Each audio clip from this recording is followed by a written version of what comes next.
যখন লিচু গাছে বোল আসবে তখন ওষুধ দেওয়া অত্যন্ত জরুরি। যখন বোল পাড়ার আগে আমরা এখন দেবো ইক্কা, ফসকিল আর ব্যাবিস্টন।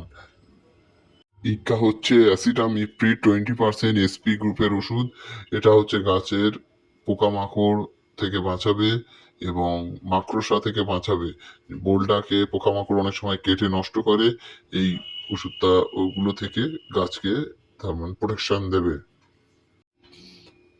এবার দেবো কার্বনডাজিম গ্রুপের ওষুধ। কার্বনডাজিম ব্যাবিস্টন দিচ্ছি আমি একটা। এটা হচ্ছে 20 লিটার জলে 10 গ্রাম করে। ইক্কাও 10 গ্রাম করে 20 লিটার জলে। এই ইক্কা এবং ব্যাবিস্টনের মাত্রা সমান দেবো। এবার দেবো ফসকিল। ফসকিল হচ্ছে এটা হচ্ছে একটা হচ্ছে ইনসেকটিসাইড। এটা হচ্ছে মনোকোটাফস গ্রুপের ওষুধ। এটা 20 লিটার জলে 10 ml করে দেব।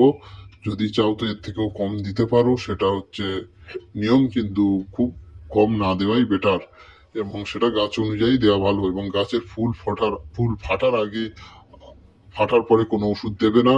ফুল ফাটার আগেই ওষুধ দেবে এবং যখন সবে মাত্র বোল ঠেলবে তখনই ওষুধ দিয়ে দেবে। তারপরে ফুল ফেটে গেলে কোনো ওষুধ দেবে না এবং ফল ধরার পরে ওষুধ দেবে এবং দরকার পড়লে গাছে জল দেবে নিচেই।